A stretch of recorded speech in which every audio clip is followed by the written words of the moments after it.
자, 부진정 부작위범의 특이한 구성 요건을 보도록 합니다.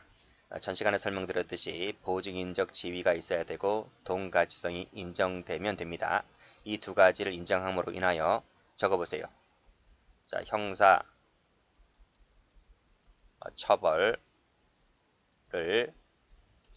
축소하는 기능을 갖게 되는 것이죠. 즉, 한강에 있는 모든 사람이 처벌되는 것이 아니라 아버지 또는 수영장 관리인 측 그 사람들만 처벌되는 것이지 일반인은 처벌되지 않는다. 그래서 지위나 동가치성은 형사처벌 축소하는 기능을 갖게 된다는 것도 기출입니다.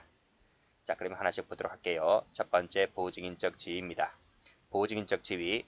자, 위험성이 있는 사태가 존재할 경우에 그 사태라는 것이 아이가 물에 빠졌을 것 또는 세월호에서 배가 가라앉을 것 그런 상황이 존재하겠죠. 그 법익과 특수하고도 밀접한 이 관련을 맺고 있는 사람이 있을 겁니다. 그래서 그 사람이 법익 침해를 방지해야 할 법적 지위를 가진 자를 말하는데 그게 바로 뭐다? 보증인적 지위다는 것이죠. 자, 성격 보시면 이 보증인적 지위는 기술되지 아니한 규범적 구성 요건 요소이다 하는 말은 법조문에 없다 이런 말이죠. 그렇죠?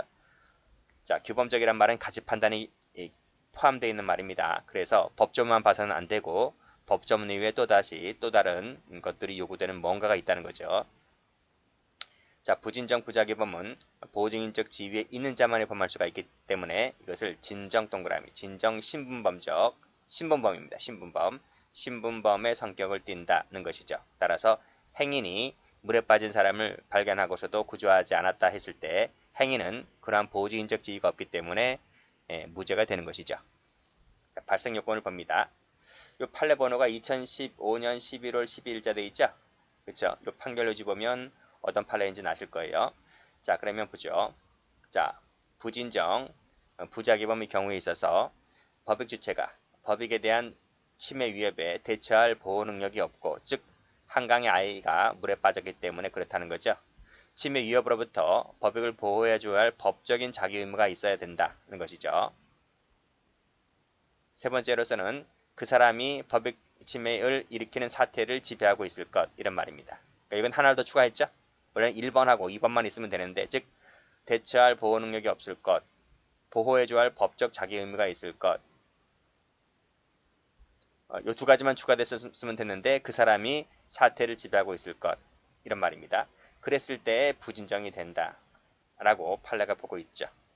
별표가 안 돼 있는데 별표가 2번 정도 출제가 된 적이 있습니다. 자, 그러면 보증인 의무를 볼게요. 이 의무라고 하는 것은요. 자, 이 지위를 가진 자로부터 발생합니다. 이 지위가 없으면 보증인 의무라는 것이 발생하지 않습니다. 따라서 이 의무는 다른 말로 자기 의무라고도 하는데 보증인 지위로부터 발생하는 결과 발생 방지 의무를 말합니다. 이런 의무는요. 법적인 의무입니다. 법률이 아닙니다. 법적입니다. 법적인 의무여야 하고 따라서 그 신분상의 지위로 인해서 특별히 주어진 의무여야 합니다. 그렇기 때문에 일반인 모두가 부담하고 있는 자, 일반적 밑줄 그으시고 X는 법적인 의무가 아니기 때문에 법적인 의무라 할지라도 이런 사람이 갖고 있는 의무는 보증인적 의무가 아닌 것이죠. 그 일반적 부조 의무의 사례가 밑에 얘가 나와 있습니다. 자, 갑이 길가에 쓰러져 있는 노숙자를 보고서도 구조를 하지 않았다. 이 갑과 노숙자와는 어떤 사이도 아니죠? 그쵸? 또 밑에 보시면 불이 나자 옆집 아이를 쉽게 구조할 수 있었음에도 불구하고 구조하지 않았다. 이웃 사람과 옆집 아이와는 어떤 관계가 아니잖아요. 그쵸? 이러한 일반적 구조 의무는 설령 법적 의무일지라도 보증인 의무가 아니기 때문에 구조하지 않았다 할지라도 무죄가 됩니다. 자, 그런 것들 받으시고 그래서 여기 노숙자, 남의 집 아이, 나와 관계가 없다 이런 얘기죠. 자, 됐고 다음 페이지 보시게 되면 중요한 판례가 나옵니다. 무지 중요한 판례죠. 부작위 보면서 제일 잘 나오는 판례 중에 하나입니다. 여기 보시면 법적이다. 법적 동그라미 치시고 법적이라면 법률과 이퀄 개념이 아닙니다. 법률보다 더 범위가 넓어요. 법적인 개념이라서 도덕상, 종교상, XX는 포함되지 않는다. 포함된다 하면 틀립니다.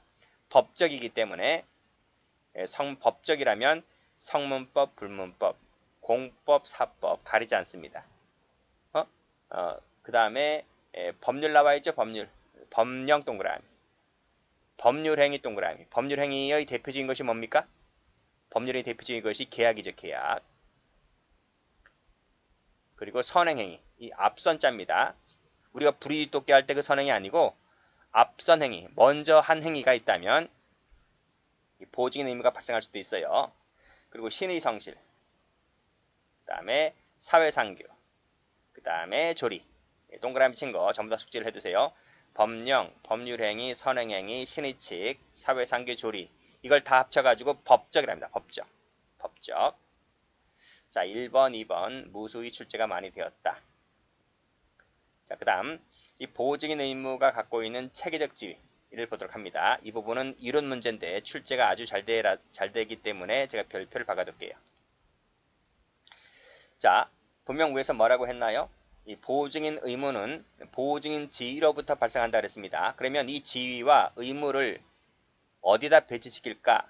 즉 구성요건 해당성, 위법성, 책임 이 하나, 둘, 세 칸 중에서 의무와 지위를 어느 칸에 배치시킬까? 이런 말이죠. 혹시 여러분들은 우리가 구성요건 배우고 있으니까 여기다 배치시키면 되겠지? 라는 생각을 가지신 분들이 있을 거예요. 그런 견해도 있어요. 근데 그건 어디까지나 소수 견해다는 것이죠. 자, 그러면 쭉 내려와서 다음 페이지 보시면 학설은 세 가지가 있죠. 먼저 위법성 요소설입니다. 이 견해는 뭐냐면 이 지위와 의무를 모두 위법성에 배치시키자는 견해고 구성요건은 이 두 가지를 모두 다 구성요건에 배치시키자는 견해입니다. 이 두 가지가 상극입니다. 정반대거든요. 이 두 가지를 짬뽕신 것이 이분설입니다. 이 이분설이 오늘날의 다수설이 되는 거죠. 자, 그런 취지로 볼 텐데 여기서 여러분들은 노트를 펴보세요. 자, 노트를 펴보시면 자, 위법성 요소설 나와 있죠. 구성요건 요소설 나와 있고요. 이 구성요건 요소설을 다른 말로 보증인설이라고도 합니다. 나글러라는 학자가 주장한 보증인설인데 그 보증인설도 한번 나온 적이 있어. 그래서 이 두 가지 학설은 다 알아두셔야 됩니다. 구성요건 요소설을 다른 말로 뭐라 한다? 보증인설이라고도 한다. 그리고 마지막에 이분설이다. 이분설은 이 1번과 2번을 합친 견해입니다. 절충설이라고도 볼 수가 있겠죠. 자, 그러면 자, 위법성 요소설을 보게 되면 위법성 요소설은 이 두 가지를 지위와 의무를 모두 다 위법성에 배치시키는 견해고 구성요건은 두 가지를 모두 다 구성요건에 배치시킨 견해입니다. 이분설은 짬뽕설이라 그랬죠. 짬뽕설이죠. 그러면 이 각각을 하나씩 취해 온다는 얘기인데 이 두 개 중에서 뭘 하나 갖고 내려옵니다. 위법성에서도 뭘 하나 갖고 내려옵니다. 그럼 뭘 갖고 내려오는지는 잠시 이따 보도록 하고 첫 번째 위법성 요소설. 자, 위법성 요소설은 이 두 가지를 모두 다 위법성이라고 본다는 견해입니다.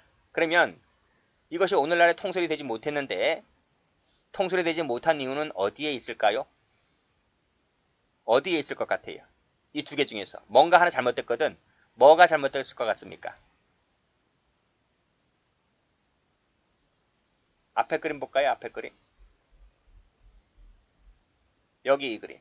여기 이 그림 보세요. 이 그림 보시라고요. 한강에 아이가 물에 빠져 있습니다. 살려달라고 소리칩니다. 여기에 아버지가 있고요. 행인이 있습니다. 행인. 근데 둘 다 구조를 안 합니다. 둘 다 아버지도 구조를 안 하고 행인도 구조를 안 합니다. 그냥 물고라미 쳐다만 보고 있습니다. 그쵸? 아버지는 보증인적 지위가 있고 행인은 보증인적 지위가 없잖아요. 그쵸? 자, 위법성 요소설은 이 지위가 위법성이라는 거야. 지위에 있는 자의 배치를 위법성에다 배치시키는 거야. 그러니까 어떤 문제가 발생하냐면 지금 아버지도 구조를 안 하고 행인도 구조를 안 했잖아요. 그러니까 구성권 해당성은 뭐냐면 지위에 있는 자이든 지위에 없는 자이든 한강에서 아이가 물에 빠져 있는 것을 목격한 사람은 전부 다 살인죄의 구성권 해당성이 인정된다는 거예요. 구속요건 해당성이 인정된다고 하면 이 사람들은 전부 다 경찰서에 와서 피신 조서를 써야 돼요. 그러면 경찰서가 팍 터지잖아요. 수천 명일 텐데 수천 명이 다 와서 일일이 와서 피신 조서 쓰고 가야 되는 거예요. 그러면 업무가 마비되는 거예요. 단 아이가 물에 빠졌다는 것을 목격했다는 이유 하나만으로 전부 다 경찰서에 와야 되는 거야 지금. 경찰서에 왔지. 경찰서에 왔고 그 중에서 아버지만 남아라. 아버지만 남아라. 아버지만 남고 지위가 없는 사람은 귀가하라. 귀가해라. 집에 가라. 이런 말이야. 이게 얼마나 불필요한 거냐고. 집에 갈 거라면 왜 와서 이걸 쓰고 있냐고 지금. 그렇잖아요. 그래서 이 견해는 어떤 비판점이 크다? 그렇지. 이 보호증인적 지위를 위법성에다가 놓았던 것이 큰 문제라는 거야 지금.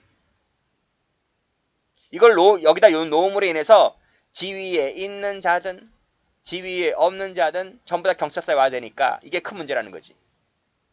그쵸? 비판점 뭐야? 보호증인적 지위 없는 일반 행인도 살인죄의 구속요건 해당성이 인정된다는 점에서 구속요건 해당성의 범위를 너무 지나치게 확대가 되고 있다는 견해를 이러한 비판을 받고 있는 견해가 어떤 견해라고요? 위법성 요소설이다. 이게 시험 문제 잘 나와요. 자, 그래서 다시 교재를 가보시면 자, 위법성 요소설이라고 하는 것은 지위와 의무를 모두 다 위법성 칸에 배치시켜 놓는 견해인데 비판점이 뭐다? 보호증인적 지위 없는 자도 구속요건 해당성이 인정된다는 점에서 구속요건 해당성을 지나치게 확대시킨다. 이 비판점을 갖고 있는 견해가 어떤 견해다? 위법성 요소설이다. 이게 시험에 잘 나온단 말이죠. 됐어요? 됐어요. 자, 그러니까 이런 비판점을 갖고 있으니까 어떤 견해가 등장할 것 같아요? 이 견해가 등장하지. 구속요건 요소설. 그럼 이 견해는 어떤 견해일까? 겉봐 임마. 니네가 왜 거다가 배치시켜 놓고 있는 거야? 쓸데없이. 그래서 이 두 개를 앞으로 끌고 와요. 끌고 와서 구속요건에다 딱 배치시켜 놓는 거야. 그러면 이 두 가지를 모두 다 구속요건 요소에 배치시켜 놓으니까 이 견해는 어떤 비판점을 갖고 있을까? 이 위에서는 위법성 요소설에서는 이 지위가 잘못됐던 이 지위를 위법성 칸에다가 배치시켜 놓았다는 것이 비판을 받고 있는 것이지. 그러면 구속요건 요소설은 이 두 개 중에서 어떤 것을 구속요건 요소에 배치시킴으로 인해서 비판받고 있겠냐고요. 지위를 앞으로 끌어당긴 것은 잘한 거예요. 앞으로 끌어당긴 것은 잘하는 것이다. 즉 행인과 아버지 중에서 아버지만 와라. 아버지만 살인죄의 구속요건 해당성이 인정된다. 아버지만 경찰서에 와서 피신조서 쓰고 가라. 행인들은 올 필요 처음부터 없는 것이고 그래서 지위를 구속요건 칸에다 배치시켜 놓았습니다. 이 견해는 어떤 점이 잘못됐을까? 이거죠. 의무라는 것을 구속요건에다가 배치시켜 놓은 것이 잘못인 거야. 의무가 있다 없다라고 하는 것은 가치 판단이잖아요. 응? 의무가 있다 없다라고 하는 것은 가치 판단의 문제라서 객관적 사실 판단에 해당되는 구속요건의 칸에다 놓을 게 아니야. 객관적 가치 판단이라는 것이 제가 3단계 체계론 할 때 설명했듯이 위법성이잖아. 위법성. 야, 자기범은 위법성에다 넣는데 왜 부작위도 그러면 위법성에 넣어야지. 왜 부작위 너네가 뭐 잘했다고 구속요건에 떡하니 가 있냐는 거지. 이것은 자기범과의 체계도 안 맞다는 거야. 그래서 이런 비판을 갖고 있는 겁니다. 다른 법적 의무는 다 위법성에다 놓는데 왜 임마 너네만 임마 구속요건에다 놓는 거야 임마 라고 해서 이것은 체계적 일관성이 없다는 거야. 그래서 이 구속요건 요소설이 오늘날 통솔되지 못합니다. 자, 그러면 봐봐요. 이 그림 다시 보세요. 위법성은 여기가 지금 비판을 받고 있는 것이고 구속요건은 여기가 비판을 받고 있는 것이잖아요. 그럼 반대 해석해볼까? 그럼 뭘 잘했다는 거야. 뭘? 구속요건은 의무를 여기다 놓은 것이 잘했다는 것이고 구속요건은 지위를 여기다 놓았던 게 잘한 거야. 그쵸? 여기와 여긴 거야. 그러면 이 오늘날의 통설 다수설이 이분설이라 했는데 절충설이 이분설인 이 두 가지 학설 중에서 잘했다는 것만 빼올 거야 다니겠습니까? 그러면 그 잘했다는 것만 갖고 내려오는 거야. 그쵸? 구속요건에서 잘한 것이 지위잖아요. 지위를 그대로 내가 답습하는 거야. 이렇게 지위를. 위법성 요소설에서는 의무를 내가 그대로 답습해 오는 거야. 이렇게. 그래서 이분설은 지위를 구성요건에, 의무를 위법성으로 이렇게 비추는 겁니다. 그래서 어떤 해석이 나온다? 의무라고 하는 것은 보호증인적 지위로부터 나온다 했는데 그 원천에 해당되는 지위는 구성요건 요소가 되고 그로부터 발생하는 의무는 위법성 요소가 되는 것이고 이런 말입니다. 정리를 확실하게 해두세요. 그럼 다시 와보세요. 구성요건 요소설. 자, 지위와 의무를 모두 다 구성요건 요소로 보았다. 누가? 나글러라는 사람이 주장하기를 자기는 이거를 보증인설이라고도 명했는데 이 견해도 알아두셔라. 근데 구성요건이라는 견해가 더 잘 나올 거다 이런 말입니다. 비판점. 딴 것은 다 위법성으로 보는데 왜 가치 판단이니까? 왜 니만 임마 구성요건으로 가 있는 거야 임마? 이렇게 본다는 거지. 체계적 일관성이 안 맞다는 거야.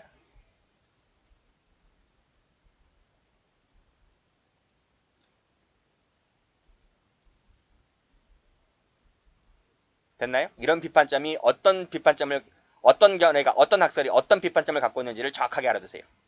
비판점 양자를 섞어놓으면 틀립니다. 바꿔놓으면. 그래서 오늘날의 다수설이 이분설이라고 하는 것인데 지위는 구성요건에, 의무는 위법성에 이렇게 배치시켜 놓은 것이 오늘날의 이분설이다 이런 말이죠. 됐죠? 됐죠? 자, 됐어요. 아, 이거 안 봤네. 여기 보세요. 자, 위법성은 두 개를 모두 위법성으로 놓았죠. 그러면 이 부분에 대해서 만약에 인식의 결이 착오가 발생하잖아요. 그러면 위법성 칸에서 일어나는 착오니까 위법성의 착오로 풀어요. 위법성의 착오는 금지 착오로 합니다. 구성요건은 두 가지를 모두 다 구성요건 요소로 보았잖아요. 그러니까 구성요건 칸에서 일어나는 착오는 구성요건적 착오로 풀어요. 사실의 착오라고 하는 겁니다. 이게 뭔데요? 라고 하지 말고 차차 배울 거니까 일단 그렇게만 정리를 해두세요. 이분설은요. 지위는 구성요건이고 의무는 위법성으로 보았잖아요. 그럼 지위에서 일어나는 착오는 위칸을 이해하셨다면 저절로 알걸요? 지위는 무슨 착오? 그치, 구성요건적 착오지. 구성요건 칸에 있으니까. 의무는 어느 칸에 있어? 위법성 칸에 있으니까 위법성 착오가 되는 거예요. 됐죠? 그것이 노트에 나와 있습니다. 노트를 펴보시면 여기 이분설 나와 있지. 지위가 구성요건 요소지. 지위를 인식 못하면 착오가 발생하게 되는데 구성요건 칸에 있다 보니까 이 착오가 구성요건적 착오가 되는 거예요. 의무는 위법성 칸에 있으니까 여기에 대한 착오는 밑에 있는 위법성 착오가 되는데 다른 말로 금지 착오라고 했단 말이죠. 뒤에서 배우겠지만 지금 정리하지 않으면 정리가 안 됩니다. 뭐 제가 뒤에 나갈 때 다시 이 페이지를 다시 찾아와서 반복하는 것도 아니고요. 지금 여러분이 이해하는지 못하겠는지 그건 제가 잘 모르겠는데 어차피 뒤에서 다 배우니까 일단 미리 말씀드리면 구성요건 착오는 13조로 풉니다. 위법성은 16조로 풉니다. 그래서 13조에 따르게 되면 일단 구성요건적 착오 해결은 인식이 있다면 고의가 탈락되고 다만 그 부분에 과실이 있다면 과실범 처리가 됩니다. 자, 16조는 정당한 이유가 있으면 책임 조각되고 정당한 이유가 없으면 책임이 인정되어서 고의범 처리가 됩니다. 아시겠죠? 근데 여기서 이 아이가 물에 빠졌잖아요. 근데 아버지가 구조를 하지 않잖아요. 그 구조를 하지 않는데 그 아버지의 정당한 이유가 있을 것 같아요? 정당한 이유가 없지. 그래서 아버지는 책임을 져야 한단 말이고 따라서 사망에 대해서 고의범 처리가 되는 거예요. 고의범. 만약에 정당한 이유가 있다면 그땐 책임이 탈락되어서 무죄가 되겠지. 근데 그런 사연은 별로 없단 말이죠. 다시 한번 정리합니다. 구성요건 착오의 해결 과정은 뭐다? 인식이 없다면 고의가 성립하지 않지만 그 인식이 없는 부분에 대하여 과실이 있다면 과실범 처리가 된다. 위법성 착오는 정당한 이유가 있으면 책임이 없겠지만 정당한 이유가 없다면 책임을 물어서 고의범 처리가 된다. 결론이 뭐다? 결론이 뭐야? 결론이 구성요건적 착오는 과실범 처리하고 위법성 금지 착오는 고의범 처리인 거야. 됐나요? 다시 교재 와보세요. 자, 여기 지위는 구성요건적 착오, 의무는 위법성 착오, 즉 금지 착오가 됩니다. 그래서 밑에 기출 말씀드리면 여기 보세요. 기출 나와 있지? 읽어볼게요. 요 8번하고 9번. 갑은 자신의 아들 을이 익사하는 것을 보았는데 을이 아닌 다른 아이인 줄 알았다. 다른 집 아이. 보긴 봤다는 거야. 봤다는 거야. 근데 다른 집 아이인 줄 알았다는 거야. 그래서 보고서도 남의 집 자식을 구할 의무는 없다고 생각하여 구조하지 않았다. 이분설에 따랐을 때 갑의 주책은 뭘까요? 이분설은 지금 어떻게 풀었습니까? 보호증인적 지위와 보호증인적 의무를 나눠서 착오도 다르게 배치를 해놨잖아요. 그러면 이건 무슨 착오일 것 같아요? 보긴 봤대요. 근데 다른 집 아이인지를 봤다는 거야. 머리가 잘못된 거야? 지금 눈이 잘못된 거야? 눈으로 잘못 봤잖아요, 지금요. 내 집 아이가 아닌 줄 알았다는 얘기잖아요. 그럼 눈이 삐끗된 거지. 그러니까 이것은 보호증인적 지위를 착오한 거야. 보호증인적 지위 착오는 뭐다? 올라가면 구성요건적 착오인 거야. 구성요건적 착오가 되는 겁니다. 그래서 다시 노트 가보시면 인식을 못했기 때문에 고의범 처리는 안 되겠죠? 아니 이거잖아. 자, 여기 보면 굳이 내가 이거 써야 돼요? 인식을 못했잖아요. 여기서 보긴 보았는데 지금 못 봤잖아요. 내 자식이 알고 다른 질 아이를 보았으니까 고의 탈락이네. 다만 그 부분에 과실이 있다면 과실범 처리가 된다니까요. 그쵸? 그래서 그걸 지워버리면 자, 고의가 조각된다. 그쵸? 인식 못했기 때문에. 다만 과실이 있다면 과실치사가 될 뿐이다. 과실범 되는 거야. 그래서 자, 두 번째 사례입니다. 갑은 을의 양아버지입니다. 어느 날 집에 와보니 을이 연탄가스를 맡아 혼수 상태에 있었다. 사망할 것이라 생각했는데 자신의 양분이 을을 구조할 의무가 없다라고 생각했다. 결국 아이는 죽었고 갑의 주책은 뭘까요? 하는 겁니다. 자, 여기서 아버지는 지금 보긴 제대로 봤잖아. 보긴 제대로 봤지. 아, 집에 와보니 이 양아들이 지금 혼수 상태에 있었으니까 양아들을 제대로 인식했잖아요. 근데 판단 자체를 머리 판단 자체를 지금 잘못한 거야. 왜 양아버지 왜 구할 의무가 없어? 아, 양아버지 구할 의무가 있지. 그래서 이 갑은 무슨 착오를 했다? 그치, 의무에 대한 착오를 한 거야. 의무에 대한 착오. 의무에 대한 착오를 제가 어떻게 푼다고 했습니까? 노트에서. 여기. 정당한 이유가 있다면 책임져가. 없다면 책임이 인정되어서 고의범 처리다. 했잖아. 그래서 여기 위법성의 착오로서 금지 착오다. 16조로 푼다는 거지. 정당한 이유가 있을 때 한해서 책임이 조각되지만 정당한 이유가 없으면 책임이 조각되지 않는다.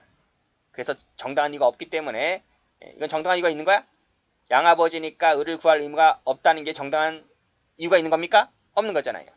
그래서 책임이 인정되겠죠. 조각되지가 않는다. 결국 부작위에 의한 살인죄를 인정했다. 이런 얘기입니다. 자, 그래서 여러분들은 이 체계적 지위를 봤는데 출제가 아주 잘 됩니다. 기출문제집에 많이 나와 있을 겁니다. 그리고 해결 과정까지 같이 받으시고 이 사례를 통해서 이제 앞으로 나올 겁니다. 기출될 겁니다. 이 지위를 착오했는지 의무를 착오했는지를 정확하게 알아두셔야 돼요. 거기까지 해주면 다 배운 겁니다. 여기까지 합니다.